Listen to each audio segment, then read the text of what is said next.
నమస్తే రమ్మగారు. నమస్తే జయ. రమ్మగారు, అల్లావుద్దీన్ అద్భుత దీపం భలే ఉంటాయండి స్టోరీస్. టీవీలో ఇదివరకు చిన్నప్పుడు చూసేదాన్ని నేను కూడాను. పిల్లలు బాగా ఇంట్రెస్ట్గా చూస్తారు. ఆ స్టోరీలు కొంచెం పరిచయం చేద్దామా? అంటే అవి కూడా ఒక సిరీస్ లాగా చేయగలుగుతామా, లేకుంటే చిన్నగా ఉంటుందా ఏంటి? అంటే మీరు పిల్లలు టీవీలో చూసే అద్భుత దీపంలో ఏమో వాడు జీని ఉండి వంకర పిలకుండి వాడు ఏమిటో మ్యాట్ మీద కూర్చొని ఇప్పుడు అలాంటి అవి కథలు పెంచబడిన కథలు చాలా పెంచారు. ఇంట్రెస్టింగ్ గా ఉండడానికి సిరీస్ ని పెంచుకుంటారు. అంటే మధ్యలో ఏమవుతుంది, డీటెయిలింగ్ ఎక్కువ చేస్తారనమాట. అల్లావుద్దీన్ అద్భుత దీపం కథ ఒక 30 పేజీల కథ అంతే. మా చిన్నప్పుడు అదే చదువుకున్నాం. మరి మేమేమో సిరీస్ చూసేసే వాళ్ళం. భాగాలు వచ్చేసేవి. అబ్బాయి ఇద్దరు కలిసి ఇలా వెళ్ళటము, అది ముందుకు వెళ్ళటం కార్టూన్లలో చూసారు. అవును, కార్టూన్లలో చూడడం వల్ల అవి ఎన్ని రోజులు చూడడానికి. ఎందుకు స్పైడర్ మ్యాన్ కూడా ఫ్రెండ్లీ నైబర్హుడ్ ఎన్ని సంవత్సరాల తరబడి చూసినా ఇంకా ఏమిటో కొత్తగా వస్తూనే ఉంటాయి. కొత్తగా పుట్టిస్తారు. అల్లావుద్దీన్ అద్భుత దీపం కథ ఓ రెండు ఎపిసోడ్ లో చెప్పేస్తా. ఓకే అండి. అసలు ఒక ఎపిసోడ్ లోనే చెప్పేయచ్చు. అంతసేపు జనాలు ఓపికగా ఉండలేరని డౌట్ తోటి నేను చెప్పట్లేదు. కానీ 2 ఎపిసోడ్స్ చేసుకుందాం. ఇది అల్లావుద్దీన్ అద్భుత దీపం ప్రఖ్యాతమైన కథ. అవును, ఇది ఎప్పుడో మా చిన్నప్పుడు అంటే 70s, 74, 75, 76 అప్పుడు కూడా అప్పటి నుంచి మేము చూస్తూనే ఉన్నాం. అవే పేర్లు, అదే కథ, కాస్త మధ్య మధ్యలో డీటెయిలింగ్స్ పెంచుతారు. ఇది మక్కా నగరంలో జరిగిన కథ అని చెప్తారు. మక్కా అంటే ఇప్పుడు మనకి సుప్రసిద్ధ ఒక మతస్థులు వెళ్ళే పుణ్యక్షేత్రం ఆ నగరంలో జరిగింది. అప్పుడు అక్కడ ఇప్పుడు కూడా అక్కడ జనరల్ పీపుల్ ఉంటారేమో తెలీదు. మనం మన అరేబియన్ నైట్స్ అవి కథలు చదువుతాం. అవునండి కదా, అరేబియన్ నైట్స్ చదువుతాం. అరేబియన్ నైట్స్ కథలు కూడా సిరీస్ లాగా చేసుకోవచ్చు. అవైతే ఎక్కువ కథలు కూడా వస్తాయి. మరి ఎప్పుడు స్టార్ట్ చేద్దాం? అవనివ్వండి. ఇది అయిపోయిన తర్వాత నెక్స్ట్ అది స్టార్ట్ చేద్దాం. అద్భుత దీపం జనాలకు నచ్చితే అప్పుడు అరేబియన్ నైట్స్ సంగతి చూద్దాం. ఖచ్చితంగా. మీరు అరేబియన్ నైట్స్ అవి చెప్పద్దు, మీరు గాథా సప్తశతులు అవే చెప్పండి, లేదా కథా సాగరమే చెప్పండి అని జనాలు కోరుకుంటే మనం చేయగలిగేది ఏం లేదు. జనం పేరు అడగాలి. పీపుల్ అడిగితే అప్పుడు చూద్దాం. ఈ కథ నా ఉద్దేశం ఏంటంటే కథలాగానే చూడాలి అంతే తప్ప, అంటే ఒక టైప్ ఆఫ్ సిరీసే చెప్పండి, ఇది చెప్పొద్దు, ఇది వినాలి, ఇది వినకూడదు అని ఉండకూడదేమో. ఆసక్తిగా ఉంటే ఏదైనా మనం పిల్లలకి చెప్పటం కోసం మన ముఖ్య ఉద్దేశం ఏంటి? పిల్లలకి ఒక స్టోరీ చెప్పాలి, అందులో మంచి చెడుని పెద్దవాళ్ళు కూడా స్వీకరించాలి. ఇప్పుడు మన కథలు పిల్లలకే కాదు, అదే అందుకనే మంచి చెడు పెద్దవాళ్ళు కూడా స్వీకరించాలి, అంతవరకు తీసుకోవాలి అంతే తప్ప ఒక దీనికే సంబంధించింది అనే విధంగా వెళ్లకుండా ఉంటే బాగుంటుంది. మరి జనం అర్థం చేసుకోవాలి దాన్ని. ఇది మక్కా నగరంలో జరిగిందని చెప్తాం. ఈ మక్కాలో రకరకాల జనాలు ఉండేవాళ్ళు. ధనికులతో పాటు పేదలు ఉండేవాళ్ళట. ఇప్పుడు ప్రతి చోట ఉన్నట్టే అందరూ ఇది భగవంతుడి నగరం కాబట్టి ప్రతి వాళ్ళు ధనికులే అవ్వాలని లేదు కదా, అన్ని రకాల వాళ్ళు ఉండేవాళ్ళు. ముస్తఫా అని ఒక దర్జీ ఉండేవాడు, ఒక పేద దర్జీ, అంటే టైలర్, బట్టలు కుట్టేవాడు. ఓ భార్య, పిల్లవాడు, చిన్న పిల్లాడు ఉన్నాడు. కొంచెం లేక కలిగాడు. అల్లా దయ వల్ల కలిగాడని అతని అల్లావుద్దీన్ అని పేరు పెట్టుకున్నారట. పిల్లాడికి ఏం పెద్ద చదువు రాలా. పెద్ద చదువేముంది ఆ కాలంలో, ఏవో అక్షరాలు నేర్పించేవాళ్ళు, వృత్తి పని, కనీసం తండ్రి చేసే వృత్తి చిన్నతనం నుంచి అలవరుచుకుంటే వచ్చేస్తుంది. ఆ పెద్దగా ఆటపాటలే కానీ వాడికి ఈ పనుల మీద వ్యవహారం ఆలోచన ఉండేది కాదు. ఆడుకుంటూ ఉండేవాడు. వాళ్ళు కూడా కొంచెం పిల్లాడు కదా, లేక పుట్టాడు, కాస్త పెద్దాడు అయ్యాక వాడే నేర్చుకుంటాడని వదిలిపెట్టేశారు. ఏదో మెల్లిగా చేసుకుని తండ్రి మొత్తానికి ఏదో కొంచెం పదో పరకో తెచ్చేవాడు. వాళ్ళ వరకు వాళ్ళు సంతానం ఎక్కువ లేదు, ఒక్క పిల్లాడేగా, ఏదో గెంటిస్తూ ఉండేవాళ్ళు. పిల్లాడికి 10 ఏళ్ళు వచ్చాక నాన్న గతించాడు. ఒక్కడే పని చేయటము, ఎడారి దేశాలు, రెండో మనిషి సహాయం లేకపోవటము, మరి ఆ రోజుల్లో సంపాదనలు తక్కువ ఉండేవో ఏమిటో మరి. దాంతో ఈ తల్లి పిల్లాడు ఇద్దరే అయిపోయారు. పిల్లవాడికి పని చేయటము, బాధ్యతగా ఉండటం తెలీదు. నాన్న లేడని ఏడుస్తాడు కానీ నాన్న మన ఎలాగ కాపాడాడు, మనం ఏం చేయాలి మన అమ్మ కోసం తెలిసే వయసు కాదు. వాడి బుద్ధి వికాసం కూడా అట్లా లేదనమాట. తల్లే ఏదో ఇంట్లో ఉన్నది చిన్నవి పొన్నవి అమ్మేసుకుని, తర్వాత ఏమో ఏదో చేతనని పని పక్కింట్లో వెనకింట్లో కాస్త సహాయం చేసి పావలా అర్ధ సంపాదించుకుని ఎట్లా ఆగోట్లా ఒక గుడిసెలో పిల్లాన్ని పెట్టుకుని కాలక్షేపం చేస్తూ ఉండేది. వాడు తిరుగుతూ ఉండేవాడు. పని పాట చేయటం ఏమీ లేదు. వేళకి తిండి తిని మళ్ళీ బయటికి వెళ్ళిపోవటమే. సరే, ఇక తల్లి వాడికి చెప్పలేకపోయింది. పైగా చిన్నతనం నుంచి చెప్పకుండా ఇప్పుడు సడన్గా ఒకసారి బుద్ధి వచ్చి పెద్ద అయిపో అంటే ఎవడైపోతాడు. దాంతో ఊరుకునేది. సరే, ఏమైందట, ఒక రోజు వీడు బజార్లో తిరుగుతూ ఉండగా ఒక పెద్ద మనిషి, ఒక పొడుగాటివాడు, పెద్ద స్వరూపం ఉన్నవాడు, విచిత్రమైన బట్టలు వేసుకునేవాడు వచ్చి పలకరించాడు. ఏరా అబ్బాయి, నువ్వు అలావుద్దీన్వే కదా, ముస్తఫా కొడుకువే కదా అన్నాడు. అవును అన్నాడు వీడు. అనేసరికి నేను మీ బాబాయిని రా అన్నాడు. కుర్రాడు ఆశ్చర్యపోయాడు. బాబాయ్యా, నాకు బాబాయిలు ఉన్నారా, మా అమ్మ ఎప్పుడు చెప్పలేదే అని ఆశ్చర్యపోయాడు. సరే, ఆయన ఏం చేశాడు, పద పద, నేను మీ బాబాయిని, నువ్వు పుట్టకముందే నేను ఇంట్లో నుంచి వెళ్ళిపోయాను రా, నువ్వు వచ్చు మా అన్నయ్య లాగానే ఉన్నావు, పద మీ అమ్మని చూద్దాం అనేసరికల్లా వీడికి సంతోషం వేసింది. చుట్టాలు పక్కాలు లేరు, చుట్టుపక్కల వాళ్ళు తప్పిస్తే చుట్టపక్కలు లేరు, చుట్టూతా జనం ఉన్నారు, వాళ్ళెవరు వీళ్ళకి చుట్టాలు కాదు. అన్న తండ్రికి తల్లికి అన్నదమ్ములు ఎవరూ లేరు. సరే, వచ్చిన బాబాయి ఆయన చూస్తే గంభీరంగా పెద్ద పర్సనాలిటీ, కొంచెం మంచి బట్టలు వేసుకున్నాడు, కాస్త ఇక్కడికంటే వస్త్రధారణ కొంచెం డిఫరెంట్ మెరుగ్గా ఉంది. వీడేమో మురికిగా జిడ్డోడుతూ మాసిన బట్టలు, అక్కడక్కడ చిరిగిపోయిన పిచ్చిగుడ్డలతోటి చెప్పులు కూడా లేకుండా ఉన్నాడు. ఆయన పిల్లాన్ని వెంబడి పెట్టుకుని వాళ్ళ ఇంటికి వెళ్ళాడు.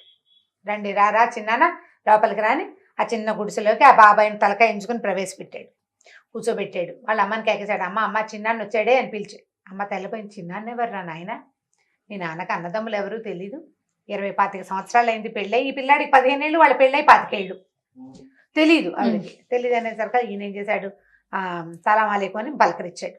వదిన గారు, నేను మీ మరిదినేనండి, మీ పెళ్ళి కాకముందే మా అన్నయ్య నేను తగాదా పడ్డాం, నేను వెళ్ళిపోయాక మా అన్నయ్య మిమ్మల్ని పెళ్లి చేసుకుని ఉంటాడు, మరి బజార్లో నేను మా అన్నయ్య ఎక్కడున్నాడు అని వెతుకుంటూ ఉంటే పిల్లాడిని చూసేసరికల్లా మా అన్నయ్య లాగా కనపడ్డాడు, అక్కడ కొట్లో వాకప్ చేస్తే ముస్తఫా కొడుకేనన్నారు, ముస్తఫా గతించాడని చెప్పారు, నేను చాలా సంపాదించుకున్నాను, ఒంటరిగానే, ఎవరైనా కుటుంబం నా ఫ్యామిలీ ఉందేమో వెతుక్కుంటూ ఇక్కడికి వచ్చాను, ఈ పిల్లాడు కనపడ్డాడు, మీరు కనపడ్డారు దైవవశాత్తు అనేసరికల్లా ఆవిడే భర్తను తెలుసుకుని కళ్ళు నీళ్ళు పెట్టుకున్నాను.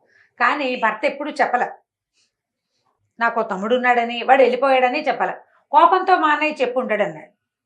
ఈవిడ ఏమనుకుందంటే, భర్త అంత కోపిష్టవాడు కాదు నిజానికి, ఆయన మంచివాడే, ఏదో వాళ్ళకి సమస్య, ఇంకెందుకులే వాడు ఎలాగో లేచకపోయిన వాడి గురించి చెప్పడం అనుకుని మానేసి ఉంటాడు అనుకుంది.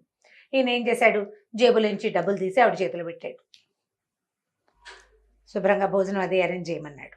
ఆవిడ ఇంకేం చేతిలో డబ్బులు పడేసరికి డబ్బు ఇచ్చేవాడెవడు ఇంటికి వచ్చి, ఆవిడ బయటికి వెళ్ళి ఏదో అవి ఇవి కొనుక్కొచ్చింది వంటకు సరిపడా, చక్కగా షటర్ సోపేతంగా మరిదికి కొడుక్కి భోజనం పెట్టింది.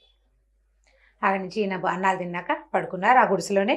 అక్కడి నుంచి పొద్దున్నే ఏం చేశాడు, ఇక్కడే ఉండటం మొదలుపెట్టాడు. ఈ పిల్లాన్ని వెంటేసుకుని బజారు తిప్పి వాడికి మంచి బట్టలు, చక్కగా చెప్పులు, అమ్మకి 4 జతల బట్టలు కొన్నారు.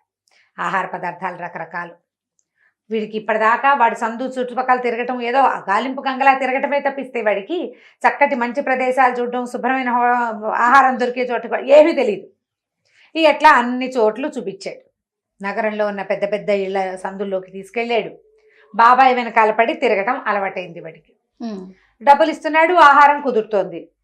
వాళ్ళ అమ్మకి మాత్రం ఏమడ్డం, సరేలే ఇతను వచ్చాడు, వచ్చిన మరిది గారు తన్ని పిల్లాన్ని ఉద్ధరిస్తాడు, కుటుంబానికి సహాయంగా ఉంటాడు, పిల్లాన్ని ఏదో ఒక పనిలో పెడతాడు, డబ్బులున్నాయి, వ్యాపారం అయినా పెట్టిస్తాడని నమ్మింది ఆవిడ కూడా. ఇల్లు చుట్టుపక్కలంతా బాగు చేసుకున్నారు. పడిపోయేలాగా ఉన్న గుడిసెను శుభ్రంగా కట్టించాడు అతను.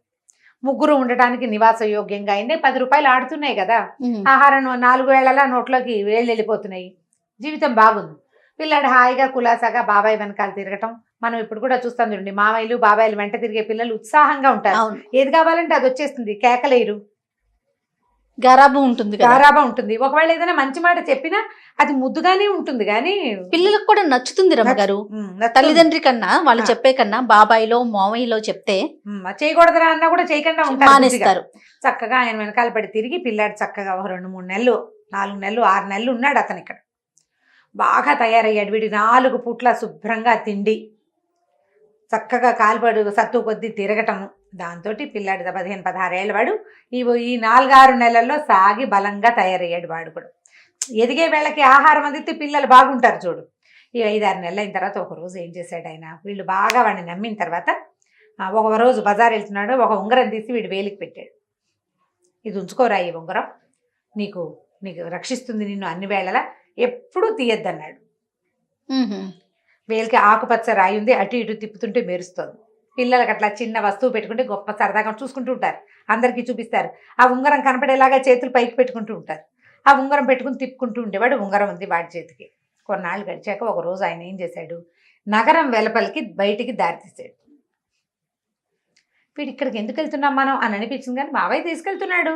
బాబాయ్తో పాటు వెళ్ళిపోయాడు. పొద్దున 12 గంటల వేళ భోజనాలు చేసి బయలుదేరి వెళ్ళిన వాళ్ళు నడుచుకుంటూ ఊరి బయటికి వెళ్ళిపోయారు.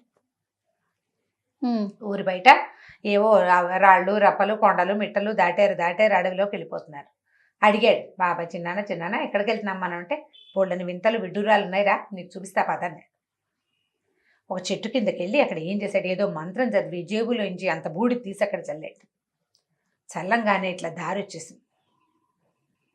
చెట్టు కింద భూమి విడిపోయిందనమాట. లోపలికి వంకర టింకరగా మెట్లు కనపడుతుంది. పదరా ఇందులోకి వెళ్దాం బాగుంటుంది అన్నాడు. కుర్రాడికి సరదా వచ్చింది. పిల్లలకి అట్లా కొండెక్కుదాం అందులోకి దిగుదామంటే గోతుల్లోకి దిగటము గొట్ల మీదకి ఎక్కడము రెండు సరదాగానే ఉంది. పైగా భయానికి ఉంది, బాబాయ్ ఉన్నాడుగా పక్కన. సరే ఇద్దరు కలిసి దిగారు. ఆ కిందకి దిగెళ్తే ఒక చెప్తాల్లాగా ఉండి వాటి నిండా వజ్రాలు రత్నాలు మణులు వీడు ఆగిపోయాడు. ఆ మెరిసిపోతున్న రాళ్ళు చూసేసరికల్లా, ఏమిట్రా ఇవి కావాలా నీకు అన్నాడు. తలకాయ ఇప్పాడు పిల్లాడు. నేనేం చేశాడు, గుప్పెళ్ళతో ఎత్తి వీడికి పెద్ద చొక్కా ఒకటి కొనిపెట్టాడు. దానికి 2 పెద్ద పెద్ద జేబులు ఉన్నాయి. బాబాయ్ కొన్న చొక్కానే. ఆ 2 జేబులు, అదే మన షరాయి లాంటిది లాల్చీ లాంటిది వేసుకుంటారు, ఈ పక్కన సైడ్ లో జేబులు ఉంటాయి కదా, 2 జేబుల్లోనూ ఇన్ని ఎత్తి పోసాడు. మూటల్లాగా ఉన్నాయి లోపలికి. సరదా వచ్చింది వాడికి. వాటితో ఎన్ని గోలికాయలు ఆడుకోవచ్చో ఆలోచించుకుంటున్నాడు అనమాట. మణులతో ఏం చేయాలో తెలియని వయసు కదా. ఇంకా లోపలికి వెళ్ళేసరికల్లా ఒక సన్నటి సొరంగం లాంటి గొయ్యి ఉంది లోపలికి. బాబాయ్ అన్నాడు, అరే నేను పైన పట్టుకుంటాను రా, దిగు నువ్వు కిందకి అన్నాడు. తను ఒక్కడనే దిగమంటున్నాడు. బాబాయ్ వెనకాల వస్తాడు అనుకున్నాడు. ఈ బాబాయ్ చేతులు పుచ్చుకుని వాడిని ఆ గోతులోకి దింపాడు. కొంత మటుకు వేళ్లాడేశాడు. వేళ్లాడేశాక, ఒరే చేతులు వదిలేస్తాను, కింద పడవలే, దూకినట్టు చెయ్యి, కరెక్ట్గా కిందకి వెళ్ళిపోతామన్నాడు. తెంపర్తనం ఉంటుంది పిల్లలకి. 15-16 ఏళ్ళ పిల్లాడంటే భయపడ్డు కదా, మగ పిల్లలు అసలు భయపడ్డు. పట్టుకుని ఆయన వదిలేశాడు. వీడు కాస్త వెళ్ళి ఆ గోతులో పడ్డాడు. పడిన తర్వాత బాబాయ్ పైనుంచి వచ్చాడు. అరే అటు ఇటు చూడరా, అక్కడ ఏం కనపడుతున్నాయో చూడంటే అటు ఇటు చూస్తే ఒక అంత దీపం లాంటిది ఉంది, లాంతర్. బాబాయ్ ఇక్కడ ఒక లాంతర్ ఉంది అని అడిచాడు. అరవంగానే వీడు అన్నాడు, బాబాయ్ లాంతర్ తీసి నాకు అందించు అన్నాడు. అప్పుడు వీడికి వెలిగింది. ఇంత దూరం తీసుకొచ్చాడు. మణులన్నాడు మాణ్యాలన్నాడు జేబులో పోయించాడు. ఈ గోతులో తందిక్కండా నన్ను ఎందుకు దింపాడు. బాబాయ్ ఆజాన్ బాహు, పెద్ద పర్సనాలిటీ. ముందే చెప్పుకున్నాం కదా, 15-16 సంవత్సరాల వాడు ఎట్లా ఉంటాడు, పొడుగెదిగినా సన్నగా పొడుగ్గా ఉంటాడు. వీడిట పల్చటి వీడి పర్సనాలిటీ అందులో దిగుతుంది. అందులోకి దిగేందుకు నమ్మకస్తుడు కావాలి ఈయనకి. అందుకు నన్ను దింపాడు. అర్థమైంది. ఇప్పుడు లాంతరిచ్చేయి అంటున్నాడు. నన్ను లాగు బాబాయ్, నా భయం వేస్తుంది, ఊపిరాటలేదు అని కేకేస్తే ముందు లాంతరివ్వంటాడు.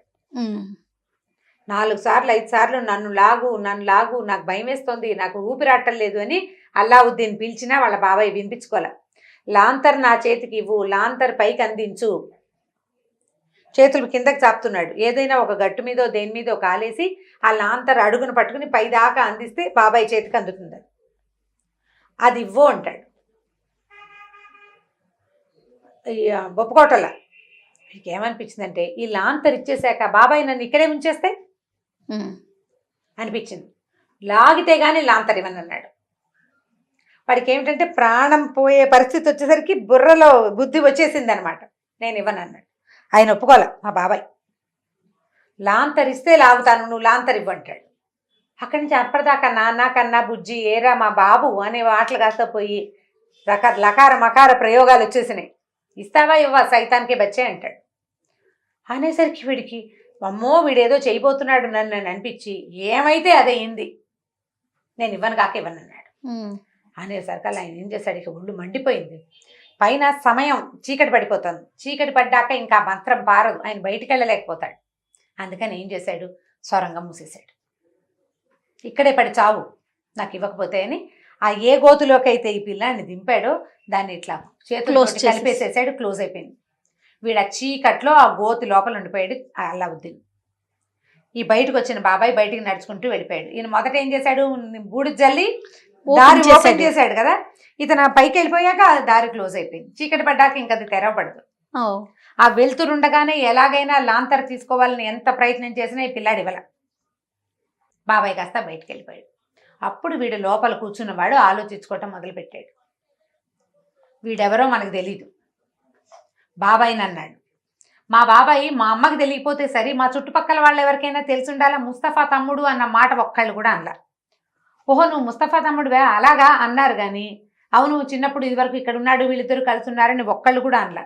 మా అమ్మ నేను తెలివి తక్కువగా డబ్బుల కోసం ఆశపడి ఎవడో ఒకడు చూసుకునేందుకు ఒక దారి తోడున్నాడు కదా అని వీడికి లొంగిపోయాం.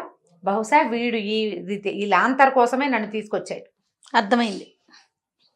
ఏడుస్తూ ఉండిపోయాడు తెలివి తక్కువగా. మా అమ్మ ఏమైపోతుందో, నేను తెలివి తక్కువగా వచ్చి ఇక్కడ ఇలా దొరికిపోయాను, వీడు కాస్త వెళ్ళిపోయాడు, నేను ఎట్లా పైకి వెళ్తాను.